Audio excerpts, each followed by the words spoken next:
നമസ്കാരം. ലോക്സഭാ തെരഞ്ഞെടുപ്പിൽ BJP മുന്നണി, അതായത് NDA മുന്നണി അധികാരത്തിലേക്ക് വീണ്ടും എല്ലാവരും പ്രതീക്ഷിച്ചതുപോലെ തന്നെ മൂന്നാമതും BJP അധികാരത്തിലേക്ക് എത്തപ്പെടുന്നു. നരേന്ദ്രമോദി പ്രധാനമന്ത്രിയാകുന്നു. ഒപ്പം NDA സഖ്യം തന്നെ വീണ്ടും കേന്ദ്രം ഭരിക്കുന്നു. പക്ഷേ ഇതൊന്നും ആയിരുന്നില്ല നമ്മൾ പ്രതീക്ഷിച്ചിരുന്നത് എന്ന് BJP അടക്കം പറയുന്നുണ്ട്. 400 സീറ്റിലേക്ക് എത്തുമെന്നുള്ള പ്രധാനമന്ത്രിയായ നരേന്ദ്രമോദിയുടെ വാക്കുകൾ ഇന്നും അലയടിക്കുന്നുണ്ട്. എന്തായാലും ശരി, എങ്ങനെയാണെങ്കിലും രക്ഷപ്പെട്ടു BJP എന്ന് വേണമെങ്കിൽ പറയാം. പക്ഷേ ഇത്തരത്തിലുള്ള വിജയങ്ങൾ അനിവാര്യതയായി മാറുന്നുണ്ട് പലപ്പോഴും. ഇവിടെയാണ് ഞാൻ ഈ ഇന്ത്യൻ ജനാധിപത്യത്തിൻ്റെ വൻ വിജയമായിട്ട് ഇതിനെ കാണുന്നത്. ഇതിന് രണ്ട് പ്രധാനമായിട്ടുള്ള നേട്ടങ്ങളാണ് ഈ തിരഞ്ഞെടുപ്പ് ഫലത്തിലൂടെ നമുക്കുണ്ടായിരിക്കുന്നത് എന്ന് വേണമെങ്കിൽ പറയാം. ഇത് ഇന്ത്യൻ ജനാധിപത്യത്തിൻ്റെ ഒരു വിജയമാണ്. രണ്ട് അതിപ്രധാനമായിട്ടുള്ള നേട്ടങ്ങൾ അതാണ് ഈ ഫലത്തിലൂടെ പുറത്തു വരുന്നത്, നമുക്കുണ്ടായിരിക്കുന്നതാണ്. മോദിയെ നിലത്ത് നടത്താൻ ഈ തിരഞ്ഞെടുപ്പ് സഹായിക്കുന്നു എന്നുള്ളതാണ്. ദൈവത്തിൻ്റെ സ്വന്തം ആളാണെന്ന മാനസികാവസ്ഥയ്ക്ക് ഒരു വകതിരിവ് ഉണ്ടാക്കി കൊടുത്തിരിക്കുന്നു. മുസ്ലിം കാർഡും രാമജന്മഭൂമിയും ഒന്നും നിങ്ങളെ സഹായിക്കാൻ പോകുന്നില്ല എന്ന് BJPക്ക് ബോധ്യമാക്കി കൊടുത്തിരിക്കുന്നു. അടുത്ത തിരഞ്ഞെടുപ്പ് വരുമ്പോഴേക്ക് ജനനന്മയ്ക്ക് മാത്രമായിട്ട് ശ്രദ്ധ കേന്ദ്രീകരിക്കുവാൻ മോദിയെ ഇത് പ്രേരിപ്പിക്കുകയും ചെയ്യും. രണ്ടാമത്തതാണ് അതിലും പ്രധാനമെന്ന് പറയുന്നത്. 10-28 പാർട്ടികൾ അടങ്ങിയ ഇന്ത്യ മുന്നണിക്ക് ഇന്ത്യയുടെ ഭരണം കൊടുത്തില്ലല്ലോ. ഇത് വളരെ പ്രധാനമാണ് എന്നുള്ളതാണ്. ലോക ജിയോ പൊളിറ്റിക്സ് ഇത്രയേറെ കലുഷിതമായിട്ടുള്ള ഒരു കാലഘട്ടത്തിൽ ലോകം സാമ്പത്തിക വ്യവസ്ഥിതിക്ക് മൂക്കുകുത്തി താഴേക്ക് വീഴാനിടയുള്ള അവസ്ഥയിൽ, ഡീഡോളറേഷൻ എന്ന പദം നിരന്തരം ചർച്ച ചെയ്യപ്പെടുന്ന അവസ്ഥയിൽ, ഉക്രൈൻ റഷ്യ യുദ്ധം രണ്ടു കൂട്ടർക്കും ഇനി താങ്ങാനാവില്ല എന്ന അവസ്ഥയിൽ, യൂറോപ്പിലെ ഫ്രാൻസ് മുതലായ രാജ്യങ്ങൾ അതിൽ പക്ഷം ചേർന്നേക്കുമെന്ന സ്ഥിതിയിൽ, ഹമാസ് ഇസ്രയേൽ യുദ്ധം നിരന്തരം ട്രാജഡികൾ റിപ്പോർട്ട് ചെയ്യുമ്പോൾ ഒരു ലോകമഹായുദ്ധം നടന്നേക്കാമെന്ന അവസ്ഥയിലൊക്കെ ശക്തമായൊരു നേതൃനിരക്കാണ് ഭരണ തുടർച്ച ലഭിച്ചത് എന്നതാണ് ഈ തിരഞ്ഞെടുപ്പ് തരുന്ന, അല്ലെങ്കിൽ തിരഞ്ഞെടുപ്പിൻ്റെ ഫലം തരുന്ന ആശ്വാസം. നിഷ്ണതയോടെ ചതുരതയോടെ ലോക ജിയോ പൊളിറ്റിക്സ് കൈകാര്യം ചെയ്യപ്പെടേണ്ട കാലഘട്ടമാണ് ഈ വരാൻ പോകുന്നത് എന്ന് പറയേണ്ടിയിരിക്കുന്നു. 30 പാർട്ടികൾ അടങ്ങുന്ന ഒരു കിച്ചടി കൂട്ടുകെട്ടിന് ഭരണം ലഭിച്ചത് എങ്കിൽ വരും വർഷങ്ങളിൽ ലോകം അകപ്പെടാൻ പോകുന്ന പലതരത്തിലുള്ള സംഘർഷ മേഖലകളിലേക്കും ഈ സാമ്പത്തിക പ്രതിസന്ധികളിലേക്കുമൊക്കെ ഇന്ത്യ വലിച്ചിഴക്കപ്പെട്ടേനെ. അത് മുൻകൂട്ടി കണ്ട് മനസ്സിലാക്കി പ്രവർത്തിക്കുവാൻ ഇപ്പോൾ ഇന്ത്യ മുന്നണി നേതൃത്വത്തിൽ ആരുമില്ല എന്നത് അതിൽ ഓരോരുത്തരുമായിട്ട് വിലയിരുത്തപ്പെട്ടാൽ നമുക്ക് മനസ്സിലാക്കാൻ കഴിയും. പണ്ട് മൻമോഹൻ സിംഗ് ഉണ്ടായിരുന്നു, അദ്ദേഹത്തിന് കഴിയുമായിരുന്നു. ലോകം അകപ്പെട്ടിരിക്കുന്ന സംഘർഷ മേഖലകൾ എന്ന് പറയപ്പെടുന്ന വളരെ വലുതാണ് കേട്ടോ. കേരളത്തിലെ സോക്കോൾഡ് ഇടതുപക്ഷ ബുദ്ധിജീവികളെ കുറിച്ച് പറയട്ടെ. ഈ രാജ്യം അടുത്ത വർഷങ്ങളിൽ അഭിമുഖീകരിക്കാൻ പോകുന്ന പ്രധാന പ്രശ്നങ്ങൾ എന്ന് പറയപ്പെടുന്ന വർഗീയതയല്ല. രാജ്യം അഭിമുഖീകരിക്കുന്ന ജീവൻ മരണ പ്രശ്നങ്ങൾ വർഗീയതയല്ല. ലോക സാമ്പത്തിക വ്യവസ്ഥിതി ഒരു വൻ കൊളാപ്സിലേക്ക് പോകുന്നു. 1929 സമാനമായ അല്ലെങ്കിൽ അതിലും വലിയൊരു ഡിപ്രഷനിലേക്ക് നീങ്ങിക്കൊണ്ടിരിക്കുകയാണ് ഇപ്പോൾ. ഇന്ത്യക്കും ആ സാമ്പത്തിക മാന്ദ്യത്തിൽ നിന്ന് മാറി നിൽക്കാൻ കഴിഞ്ഞേക്കില്ല എന്നുള്ള കാലഘട്ടം. ലോകം ഒരു മഹായുദ്ധ സമാനമായിട്ടുള്ള സാഹചര്യങ്ങളിലാണ് എത്തപ്പെട്ടിരിക്കുന്നത്. ഇന്ത്യയുടെ സ്ഥിതികൾക്ക് അനുസൃതമായിട്ട് സമർത്ഥമായിട്ട് അത് മാനേജ് ചെയ്യപ്പെട്ടില്ല എങ്കിൽ നമ്മുടെ ജനത എന്ന് പറയപ്പെടുന്ന പല ദുരിതങ്ങളിലും ചെന്നുപെടുന്നതാണ്. അതിന് കഴിവുള്ളൊരു നേതൃത്വമാണ് ഇപ്പോഴുള്ള ഇന്ത്യക്ക് ആവശ്യമെന്നുള്ളതാണ്. രാജ്യം ഏകാധിപത്യത്തിലേക്ക് പോകുന്നു എന്നത് നിങ്ങളുടെ വെറും ബാലിശത വിലയിരുത്തലുകളാണ് എന്ന് പറയേണ്ടി വരുന്നു. ശ്രീ നരേന്ദ്രമോദിയുടെ പദവികളാക്കുവാനും ഇല്ലാതാക്കുവാനും ഉള്ള കഴിവ് ഇന്ത്യൻ ജനാധിപത്യത്തിനുണ്ട് എന്ന് മനസ്സിലായി. BJP RSS പാർട്ടിക്കകത്തും അതിന് കഴിവുള്ള ശക്തികൾ പ്രവർത്തിക്കുന്നുണ്ട് എന്നുള്ള കാര്യം മറന്നുപോകുന്നു. ഇവിടെ ഏകാധിപത്യമില്ല. ഇന്ത്യൻ ജനാധിപത്യം അപകടത്തിലല്ല. അധികാര കൈമാറ്റം ശാന്തമായി തന്നെ തടസ്സങ്ങളില്ലാതെ തന്നെ യഥാവിധി കൈമാറ്റം ചെയ്യപ്പെടുക തന്നെ ചെയ്യും. ഇക്കാര്യത്തിൽ നിങ്ങളുടെ ദുരുദ്ദിഷ്ടപരമായിട്ടുള്ള വെറും ഫിയർ മോൺഗറിങ് മാത്രമാണ് എന്ന് പറയേണ്ടിയിരിക്കുന്ന ഒരു കാലഘട്ടത്തിലാണ്. രാജ്യ താല്പര്യങ്ങൾ സുരക്ഷിത കാര്യങ്ങളിലാണോ എന്നതാകട്ടെ പ്രഥമവും പ്രധാനവുമായിട്ടുള്ള വിലയിരുത്തൽ ഉണ്ടാകേണ്ടത്. ലോകം അതികഠിനമായിട്ടുള്ള ഒരു പ്രതിസന്ധിയിലേക്കൊണ്ട് പോയിക്കൊണ്ടിരിക്കുന്നു. ഒരു 3-ാം ലോക മഹായുദ്ധം അതൊരു വെറുമൊരു ഊഹമല്ല. ആ അവസ്ഥയിൽ രാജ്യത്തെ നയിക്കുവാൻ കഴിവുള്ള ഒരു നേതൃത്വമാണ് കാലഘട്ടത്തിൻ്റെ ആവശ്യമെന്ന് പറയപ്പെടുന്നത്. യുണൈറ്റഡ് സ്റ്റേറ്റ്സ് ഓഫ് അമേരിക്ക ഒരു വശത്തും ലോകത്തെ പ്രധാന രാജ്യങ്ങൾ മറുവശത്തുമായി വൻ സംഘർഷങ്ങളാണ് നടന്നുകൊണ്ടിരിക്കുന്നത് എന്ന് പറയാതിരിക്കാൻ കഴിയില്ല. അത് കൈകാര്യം ചെയ്യുവാൻ ഡെക്സറ്റിലൂടെ സാമർഥ്യത്തോടു കൂടി കൈകാര്യം ചെയ്യാൻ കഴിവുള്ള നേതൃത്വമാണ് ഇന്ത്യക്ക് ആവശ്യമെന്നുള്ളതാണ് ഇന്ത്യയുടെ ആവശ്യമെന്ന് പറയുന്നത്. 30-ലധികം പാർട്ടികൾ ഉൾപ്പെട്ട അതിൽ പലരും പലതരം ദൂഷണങ്ങളിൽ അകപ്പെട്ട ഒരു തട്ടിക്കൂട്ട് മുന്നണി, ഒരു മന്ത്രിസഭയ്ക്ക് ഇന്നത്തെ ലോകം അകപ്പെട്ടിരിക്കുന്ന ജിയോ പൊളിറ്റിക്കൽ സംഘർഷങ്ങൾ അത് മനസ്സിലാക്കുവാനോ അതിനനുസൃതമായിട്ടുള്ള മുൻ തീരുമാനങ്ങൾ എടുക്കുവാനോ അഭിമുഖീകരിക്കുവാനോ കഴിവുള്ളവർ ഈ തട്ടിക്കൂട്ട് പരിവാർ സംഘത്തിലുണ്ടോ?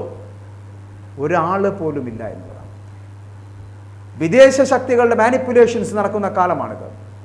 ലോകമിപ്പോൾ വളരെ പ്രശ്നകലുഷിതമാണ്. രാജ്യത്തെ അനാവശ്യമായിട്ടുള്ള പല സംഘർഷങ്ങളും അല്ലെങ്കിൽ സംഘർഷ മേഖലകളിലേക്കും വലിച്ചഴിക്കപ്പെടുന്നുണ്ട്. അന്താരാഷ്ട്ര സംഘങ്ങൾ മനസ്സിലാക്കി അതിലെ ചുഴലികളിൽ അല്ലെങ്കിൽ രാജ്യം ചെന്ന് പെടാതെ മുന്നോട്ട് പോകാൻ അതിസമർത്ഥമായിട്ടുള്ളൊരു നേതൃനിര അതിപ്പോൾ ഈ രാജ്യത്തിന് അത്യാവശ്യമാണ്, അത്യന്താപേക്ഷിതമാണ്.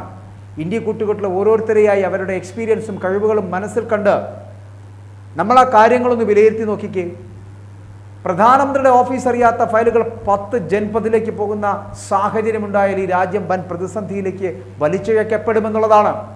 വിദേശ ശക്തികളുടെ മാനിപ്പുലേഷൻസ് മനസ്സിലാക്കി കൈകാര്യം ചെയ്യാൻ കഴിവുള്ളവർ, കാര്യങ്ങളെ എതിർക്കാൻ കഴിവുള്ളവർ ഇന്ത്യ മുന്നണിയിൽ എത്ര പേരുണ്ട് എന്ന് ചിന്തിച്ചു നോക്കുക. പലരും അഴിമതിയുടെ ഭാരങ്ങളിൽ കെട്ടിയിടപ്പെട്ടവരാണ് എന്നുള്ളതാണ്. അവരുടെ പലരുടെയും ദൗർബല്യങ്ങൾ ഡാറ്റ എന്ന് പറയപ്പെടുന്ന ഒരു പക്ഷേ ഇന്ത്യൻ അതോറിറ്റികളുടെ കൈവശമുള്ളതിനേക്കാൾ കൂടുതൽ വിദേശ ശക്തികളുടെ കൈവശമുണ്ടാകുവാനുള്ള സാധ്യതകളാണുള്ളത് എന്നുള്ളതാണ്. നമ്മളൊരു ലോകമഹായുദ്ധത്തിലേക്ക് നയിക്കാവുന്ന അവസ്ഥയിലാണ് ലോകം. നമ്മൾ ലോക ജിയോ പൊളിറ്റിക്സ് എത്തി നിൽക്കുന്നത് അവിടെയാണ്. അത് ഉക്രൈൻ റഷ്യ യുദ്ധം, പലസ്തീൻ ഇസ്രായേൽ യുദ്ധം എന്ന നിലയ്ക്ക് വായിച്ചാൽ മാത്രം പോരാ. കാര്യങ്ങൾ ആരുടെയും വരുതിക്ക് നിൽക്കാതെ കൈവിട്ടു പോകുവാനുള്ള സാധ്യത വളരെ വലുതാണ്. ആദ്യം റഷ്യയിലെ കാര്യങ്ങൾ നമ്മൾ നോക്കുകയാണെങ്കിൽ ആ രാജ്യം ഇന്റേണലി ബാങ്ക്രപ്റ്റഡ് ആണെന്ന് ഉള്ള റിപ്പോർട്ടുകൾ വരും. അവരുടെയൊക്കെ നേതൃത്വം പുടിൻ എന്ന വ്യക്തിയിലേക്ക് ഒതുങ്ങുന്നു എന്നുള്ളതാണ്. അദ്ദേഹം ഒരു രഹസ്യാന്വേഷണ ഏജൻസി ബാക്ക്ഗ്രൗണ്ടിൽ വളർന്നു വന്ന ഒരു വ്യക്തിത്വമാണ്. KGB പ്രവർത്തന രീതികളാണ് അദ്ദേഹത്തിൻ്റെ അടിത്തറ എന്ന് പറയപ്പെടുന്നത്. രാജ്യാന്തര രഹസ്യാന്വേഷണ സ്വഭാവത്തിൽ വളർന്നവരിൽ മനുഷ്യസ്നേഹം അടിസ്ഥാനമാക്കിയുള്ള തീരുമാനങ്ങൾ ഒരിക്കലും ഉണ്ടാകാനിടയില്ല എന്നതാണ്. അവരുടെ സ്ട്രാറ്റജി, അവരുടെ പ്ലാനുകൾ അവർ ഏത് വിധേനയും വിജയിപ്പിക്കുക എന്ന ഫോക്കസിൽ വളർന്നു വരുന്നവരാണ് വരുന്നവർ. ആണവമെങ്കിൽ ആണവം, പരാജയം ഞാൻ അംഗീകരിക്കില്ല എന്നതാണ് ഇത്തരക്കാരുടെ മാനസികാവസ്ഥ എന്ന് പറയപ്പെടുന്നത്. ജയം മാത്രം പ്രതീക്ഷിച്ചുള്ള യാത്ര. റഷ്യ ഇപ്പോൾ അവരുടെ പ്രകൃതി വിഭവങ്ങൾ, എണ്ണ നിക്ഷേപം ചൈനയ്ക്കും ഇന്ത്യക്കും വിറ്റുകൊണ്ടാണ് കാര്യങ്ങൾ മുന്നോട്ട് കൊണ്ടുപോയിക്കൊണ്ടിരിക്കുന്നത്. ഏതൊരു രാജ്യത്തിൻ്റെ ദൃഢതയ്ക്കും അതൊരു അഭികാമ്യമായ ദീർഘകാലത്തേക്ക് ആശ്രയിക്കാവുന്ന ഒരു സാമ്പത്തിക വ്യവസ്ഥയല്ല. എണ്ണയും പ്രകൃതി വിഭവങ്ങളും വിറ്റ് മുന്നോട്ട് പോകുന്ന റഷ്യയിൽ ഇന്ത്യ വളരെ എണ്ണ കൂടുതലായി വാങ്ങുന്നുണ്ട് എന്നുള്ള കാര്യം സംശയമില്ല. ഇന്ത്യൻ രൂപയിൽ എണ്ണ വാങ്ങി യൂറോപ്പിലേക്ക് ഡോളറിൽ വിൽക്കുകയും ലാഭം ഉണ്ടാക്കുകയും ഇന്ത്യ ചെയ്യുന്നുണ്ട്. അത് ഇന്ത്യയുടെ മേന്മ. യൂറോപ്പിലേക്കുള്ള ഏറ്റവും വലിയ എണ്ണ ഉൽപ്പന്ന കയറ്റുമതി രാഷ്ട്രം ഇപ്പോൾ ഇന്ത്യയാണെന്നാണ് റിപ്പോർട്ടുകളടക്കം പറയുന്നത്. ഇവിടെ സൗദി അറേബ്യയോ മറ്റോ ഗൾഫ് രാജ്യങ്ങളോ അല്ല. ഇതൊക്കെ ഒരു മുറുമുറുപ്പോടെ വലിയേട്ടനായിട്ടുള്ള അമേരിക്ക പല്ലുറുമി നോക്കിക്കൊണ്ടിരിക്കുകയാണ് എന്നും മറന്നു പോകരുത്. ഇതൊക്കെ ചതുരതയോടെ കൈകാര്യം ചെയ്യാൻ സമർത്ഥമായൊരു സർക്കാർ വേണം, ഉദ്യോഗസ്ഥർ വേണം. അജിത് ഡോവൽമാർ നമുക്കുണ്ടാകേണ്ടതുണ്ട്. മറിച്ചായാലോ ആംഗിൾ സാം പെട്രോ അടക്കമുള്ള അത്തരം സാഹചര്യത്തെ അവർക്ക് അനുകൂലമായി ഉപയോഗപ്പെടുത്തുന്ന ഇന്ത്യൻ താല്പര്യങ്ങളെ തുരങ്കം വയ്ക്കുന്നവരായിരിക്കും ഉണ്ടാകുക. ആ തുരങ്കം വയ്ക്കൽ തടയാൻ മനസ്സിലാക്കി ഫലപ്രദമായി പ്രതിരോധിക്കുവാൻ കഴിവുള്ളവർ, അവർ ഇന്ത്യ മുന്നണിയിൽ ആരൊക്കെയുണ്ട് എന്ന് വെറുതെ ഒന്ന് നമ്മൾ ചികഞ്ഞു നോക്കിയാൽ നമുക്ക് മനസ്സിലാക്കാൻ കഴിയും. ആരുമില്ല എന്നുള്ള സത്യം മനസ്സിലാക്കാൻ കഴിയുമെന്നുള്ളതാണ്. റഷ്യക്ക് ചൈന യുദ്ധോപകരണങ്ങൾ നൽകുന്നു എന്നാണ് അമേരിക്കയുടെ ആരോപണം എന്ന് പറയപ്പെടുന്നത്. ഇത് യുക്രൈൻ യുദ്ധത്തിൽ റഷ്യയെ സഹായിക്കുന്ന നടപടിയാണ് എന്നാണ് അമേരിക്കയുടെ ആരോപണം എന്ന് പറയുന്നത്. ചൈന ആ ആരോപണത്തിനെ വകവയ്ക്കുന്നില്ല. അന്താരാഷ്ട്ര കലുഷിതാവസ്ഥ പ്രയോജനപ്പെടുത്തി, അമേരിക്കയുടെ ക്ഷീണം പ്രയോജനപ്പെടുത്തി തായ്വാനിൽ കടന്നു കയറുവാൻ ഇപ്പോൾ ചൈന ശ്രമിച്ചേക്കാം. യുണൈറ്റഡ് സ്റ്റേറ്റ്സ് ഓഫ് അമേരിക്കയുടെ അഭിമാനത്തിന് വൻ ക്ഷീണമാണ് ഇതുകൊണ്ടുണ്ടാകാൻ പോകുന്നത് എന്നുള്ളതാണ്. അപ്പോഴും അങ്കിൾ സാം അസ്വസ്ഥനാണ്. എന്നാൽ അതിങ്ങനെ തുടർന്നാൽ അത് അമേരിക്കൻ സുപ്രീമസിയോടുള്ള വെല്ലുവിളിയായി മാത്രമേ അമേരിക്കക്കാരൻ കാണുകയുള്ളൂ എന്നുള്ളതാണ്. കാര്യങ്ങളൊക്കെ നമുക്കൊരു ഫ്ലാഷ് പോയിന്റിൽ നിന്നുകൊണ്ട് വേണമെങ്കിൽ ആണ് ഇപ്പോൾ എത്തി നിൽക്കുന്നത് എന്ന് പറയുന്നത്. ഇവിടെ പ്രൊഫസർ ഗഹാം എലിസൺ എഴുതിയിട്ടുള്ള ഡെസ്റ്റൈൻഡ് ഫോർ വാർ എന്ന പുസ്തകത്തിലെ സാഹചര്യങ്ങളിലാണ് ഇപ്പോൾ കാര്യം എത്തി നിൽക്കുന്നത്. ഗ്രഹാം ആലിസോൺ ഈ സംഘർഷാവസ്ഥയെ, രാജ്യങ്ങൾ എത്തിപ്പെടുന്ന ഈ ഫ്ലാഷ് പോയിന്റ് അവസ്ഥയെ തൂസിഡിസീസസ് ട്രാപ്പ് എന്ന് വിളിക്കുന്നുണ്ടെന്നതാണ്. എന്താണ് ഈ തൂസിഡിസീസസ് ട്രാപ്പ്? ഒരു അപ്കമിങ് ഉയർന്നു വരുന്ന ശക്തി, നിലനിൽക്കുന്ന ഒരു സൂപ്പർ പവറിന് ഭീഷണിയാണ് എന്നുള്ള തോന്നൽ വരുമ്പോൾ, പദവിക്ക് ഒപ്പത്തിനൊപ്പം എത്തുമ്പോൾ, അല്ലെങ്കിൽ അത്തരത്തിലൊരു തോന്നൽ ഉണ്ടാകുമ്പോൾ, പരസ്പരം ഉണ്ടാകുന്ന വിശ്വാസക്കുറവും ഭീതിയും അന്തർധാരയിൽ പ്രവർത്തിക്കുമ്പോഴുണ്ടാകുന്ന പൊട്ടലും ചീറ്റലുമല്ല, രണ്ട് ശക്തികളുടെയും പൊളിറ്റിക്കൽ വ്യവസ്ഥിതിക്ക് ഉൾക്കൊള്ളാൻ കഴിയാതെ വരുന്നു എന്നുള്ളതാണ്. ഒരു ട്രാപ്പ് അവസ്ഥയിൽ രണ്ട് രാഷ്ട്രങ്ങളും എത്തിപ്പെടുന്നു എന്നുള്ളതാണ്. ആ രാജ്യത്തെ പൊളിറ്റിക്കൽ വ്യവസ്ഥിതിക്ക് ഉൾക്കൊള്ളാൻ കഴിയാതെ വരുന്നു എന്നുള്ളതാണ്. അതാണ് ഇതിനെക്കൊണ്ട് ഉദ്ദേശിക്കുന്നത്. രണ്ട് വിഭാഗങ്ങളും ഒരു ഏറ്റുമുട്ടൽ എത്ര ഒഴിവാക്കാൻ ശ്രമിച്ചാലും സാഹചര്യം ആ ട്രാപ്പിൽ നിന്ന് അവർക്ക് വെളിയിൽ വരാൻ കഴിയാത്തതുപോലെ വന്നു ഭവിക്കുന്നു എന്നുള്ളതാണ്. കഴിഞ്ഞ 500 വർഷങ്ങളിലെ 16ഓളം ഇത്തരത്തിലുള്ള സാഹചര്യങ്ങൾ ഇവിടെ ഉണ്ടായിട്ടുണ്ട് എന്നാണ് പലരും പറയുന്നത്. വിദഗ്ധരടക്കം പറയുന്നുള്ളൂ. അതിന് 16-ൽ 14 കേസുകളിലും ആ സാഹചര്യം ഒരു യുദ്ധത്തിലാണ് കലാശിച്ചതെന്ന് കൂടി പറയേണ്ടിയിരിക്കുന്നു. അമേരിക്കയും റഷ്യയും ചൈനയും ഒരു 2CDC സ്ട്രാപ്പിലാണോ ഇപ്പോൾ അകപ്പെട്ടിരിക്കുന്നത് എന്ന് നമ്മൾ ചിന്തിക്കേണ്ടിയിരിക്കുന്നു. കാരണം ആവർത്തിക്കുന്നുണ്ട്. രണ്ട് കൂട്ടരും ഈ ഒരു യുദ്ധം കാക്ഷിക്കുന്നില്ല എന്ന് പറയുമ്പോഴും അവർ യുദ്ധത്തെ ഭയക്കുന്നുണ്ട്. എന്നാൽ സാഹചര്യങ്ങൾ, പ്രൈഡ്, പരസ്പരമുള്ള ഫിയർ, ഇവ പ്രവർത്തിച്ചുകൊണ്ടേയിരിക്കുന്നു. 2CDC സ്ട്രാപ്പിലാണ്. കാര്യങ്ങളൊരു വൻ യുദ്ധത്തിൽ ചെന്ന് അവസാനിക്കാം. പുടിൻ ആണവം ഉപയോഗിക്കാൻ മടിക്കില്ല എന്ന് പറഞ്ഞ് ഭീഷണിപ്പെടുത്തുവാൻ തുടങ്ങിയിട്ട് കാലങ്ങൾ എത്രയായി എന്ന് മറന്നുപോയി. കാര്യങ്ങൾ ചിലപ്പോൾ അതുകൊണ്ട് തന്നെ കൈവിട്ടു പോകുന്ന ഒരു സാഹചര്യം ഉണ്ടാകാം. അതുകൊണ്ട് ഇവിടെ ഡിസ്റ്റൻസ് ഫോർ വാർ എന്ന പുസ്തകവും അതിലെ 2CDC സ്ട്രാപ്പ് എന്ന് പറയപ്പെടുന്നതും എന്താണെന്ന് വിശദീകരിച്ചുകൊണ്ട് പലപ്പോഴും ഈ സംവിധാനത്തെക്കുറിച്ച് മനസ്സിലാക്കേണ്ട ഒരു കാലഘട്ടത്തിലൂടെയാണ് നമ്മൾ കടന്നു പോകുന്നത് എന്നുള്ളതാണ്. ഇവിടെ എന്തുകൊണ്ടാണ് ഇത്തരത്തിലൊരു യുദ്ധമേഖല ഉണ്ടാകുന്ന സാഹചര്യത്തിൽ പോലും ഇന്ത്യ എന്ന് പറയപ്പെടുന്ന ഒരു വലിയ ഒരു സംവിധാനത്തിനെ ഉൾക്കൊള്ളാൻ റഷ്യക്കോ അമേരിക്കയ്ക്കോ ചൈനയ്ക്കോ കഴിയാതായി പോകുന്നു? ഇന്ത്യ എന്ന മഹാരാജ്യത്തിൻ്റെ മാൻ പവർ അടക്കം പലതരത്തിലുള്ള പിന്തുണ, സഹായമൊക്കെ ഇന്ന് മറ്റുള്ള രാജ്യങ്ങൾക്ക് ആവശ്യമുണ്ട്. ചുരുങ്ങിയത് ഇന്ത്യ മറുപക്ഷത്തെ അല്ലെങ്കിൽ ഒരു വിധത്തിലും സഹായിക്കാതെ ഇരിക്കണമെന്ന കാര്യത്തിലെങ്കിലും ഇവിടെ പലപ്പോഴും പലരും നിർബന്ധിക്കപ്പെടുന്നുണ്ട് എന്നുള്ളതാണ്. അതിനൊക്കെ വഴങ്ങുന്ന ഒരു ഡൽഹിയാണ് അമേരിക്ക പ്രതീക്ഷിക്കുന്നത്. അതായത് ഡൽഹിയിൽ ഒരു ദുർബലമായ സർക്കാരാണ് ഭരിക്കുന്നത് എങ്കിൽ അവർ ഇന്ത്യൻ പോളിസി എന്ന് പറയപ്പെടുന്ന അല്ലെങ്കിൽ ഇന്ത്യൻ പോളിസി തീരുമാനങ്ങളെ പരോക്ഷമായി കയറി ആക്രമിച്ചുകൊണ്ടേയിരിക്കും. ഇന്ത്യയെ അനാവശ്യമായി ഈ സംഘർഷാവസ്ഥയിലേക്ക് വലിച്ചിഴക്കപ്പെട്ടുകൊണ്ടേയിരിക്കും. ഇന്ത്യ എന്ന് പറയപ്പെടുന്ന കൂട്ടുമുന്നണിയിൽ ഇതൊക്കെ മനസ്സിലാക്കി തടയാൻ കഴിവുള്ള നേതൃത്വമില്ല എന്നുള്ളത് കൊണ്ട് തന്നെ, എന്നാൽ അജിത് ഡോവലിനെ പോലുള്ള, ജയശങ്കറിനെ പോലുള്ള, മോദിയുടെ പേരിലുള്ള ഇന്ത്യയുടെ താല്പര്യങ്ങൾക്ക് പ്രാമുഖ്യം നൽകുന്ന ടീമാണ് ഭരിക്കുന്നതെങ്കിൽ ഇന്ത്യയുടെ നിരക്ഷരായിട്ടുള്ള ജനങ്ങൾക്ക് കാക്കത്തൊള്ളായിരം മിസ്ഇൻഫോർമേഷൻസുകളെ സൊറോസ് ഏജന്റുമാരെ അതിജീവിച്ച് ഇന്ത്യയെ ശക്തമായിട്ടുള്ള കൈകളിൽ തന്നെ നിലനിർത്തി ആവശ്യത്തിന് മാത്രം അധികാരം കൊടുത്തുകൊണ്ട് മുന്നോട്ട് പോകാൻ, അല്ലെങ്കിൽ അമിത അധികാരം കൊടുക്കാതെ ഭരണത്തുടർച്ചയുണ്ടാക്കി എന്നതാണ് ഈ തെരഞ്ഞെടുപ്പിൻ്റെ ഫലത്തിൻ്റെ പ്രാധാന്യമെന്ന് പറയപ്പെടുന്നത്. അമിതമായിട്ടുള്ളൊരു പ്രാധാന്യം ഉണ്ടാകില്ല. ഏത് വിധേനയും മോദി ടീം തിരിച്ചു വരരുത് എന്ന് പലപ്പോഴും അങ്കിൾ സാമത്ര അടക്കമുള്ളവർ ആഗ്രഹിച്ചതിൻ്റെ ഇനിയൊരു പ്രധാന കാരണം ഡീഡോളറൈസേഷൻ എന്ന പദം ലോക മാർക്കറ്റിൽ വളരെ സംസാരിക്കപ്പെടുന്നു എന്നതാണ്. യുണൈറ്റഡ് സ്റ്റേറ്റ്സ് ഓഫ് അമേരിക്ക വല്ലാതെ ആകുലപ്പെടുന്നുണ്ട് ഇതിനെക്കുറിച്ച്. സൗത്ത് ആഫ്രിക്കൻ സാമ്പത്തിക കാര്യമന്ത്രി അടക്കമുള്ളവർ ഇതിനെക്കുറിച്ച് പലപ്പോഴും പറയുന്നുണ്ട്. You won't hear me use a term like dedollarization. I think it sounds silly what we would like to propose the increased use of local currency for.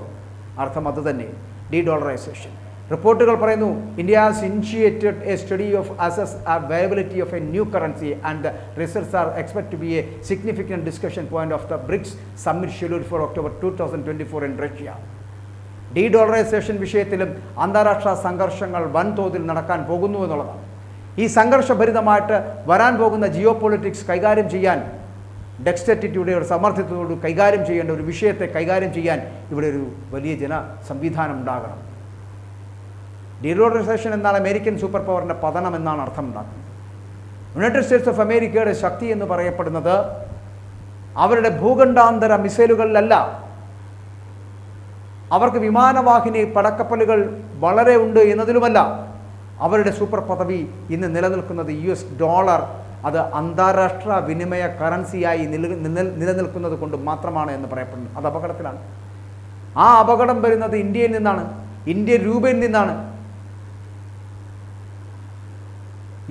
$ന്റെ അപ്രമാദിത്വത്തെ ഡിസ്പെക്റ്റീവ് ആക്കാൻ വേണ്ടിയിട്ട് ഇന്ത്യക്കും ഇന്ത്യൻ രൂപയ്ക്കും കഴിവുണ്ട് എന്നുള്ളതാണ്. ഇന്ത്യൻ രൂപയ്ക്കോ അല്ലെങ്കിൽ ആ ഇന്ത്യൻ രൂപയെ കാണുന്നവർക്കോ മനസ്സിലാകുന്നില്ല എങ്കിൽ ഇന്ത്യൻ രൂപയും UPI എന്ന ഇന്ത്യൻ ആപ്പും ലോക ഫിനാൻഷ്യൽ മാർക്കറ്റിൽ ഒരു ഡിസ്റപ്ഷൻ പാരഡൈം മാറ്റം കൊണ്ടുവരാൻ വേണ്ടി കഴിവുള്ളവരാണ് എന്നുള്ളതാണ്. ഇവിടെ ഡോളറിൻ്റെ വ്യവസ്ഥയെ തള്ളിക്കളഞ്ഞുകൊണ്ട് അമേരിക്കൻ അപ്രമാദത്തെ മാറ്റുരയ്ക്കപ്പെടുന്ന തരത്തിൽ റഷ്യൻ സംവിധാനങ്ങൾ ക്രോഡീകരിച്ച് മുന്നോട്ട് പോകുന്ന കടന്നുകയറ്റത്തിനെതിരെ, ചൈനയുടെ യുദ്ധവെറിക്കെതിരെ കൃത്യമായി മറുപടി നൽകാൻ കഴിയുന്ന ഒരു സംവിധാനമായിരിക്കണം ഇവിടെ ഉള്ളത് എന്നുള്ളതാണ്. അങ്ങനെ മറുപടി പറയാൻ കഴിയുന്ന ഒരു സംവിധാനത്തിനെ തിരഞ്ഞെടുക്കാൻ കഴിഞ്ഞു എന്നുള്ളതിൽ ഇന്ത്യക്കാർക്ക് അഭിമാനിക്കാം. നരേന്ദ്രമോദി വീണ്ടും അധികാരത്തിൽ വന്നത് അത്തരത്തിലൊരു അപ്രമാദിത്വത്തിൻ്റെ മാത്രം കഴിവിലല്ല, പകരം ഇന്ത്യൻ ജനത അവർക്ക് നൽകിയ അംഗീകാരം കൂടിയാണ് ഇതെന്ന് പറയേണ്ടിയിരിക്കുന്നു. ഇവിടെ ഏത് ഭരണകൂടം വന്നാലും മോദി സർക്കാരിൽ നിന്ന് പല പോരായ്മകളും കണ്ടേക്കാം. പക്ഷേ എന്നാൽ ഇവിടെ അവർ ഭരിക്കുമ്പോൾ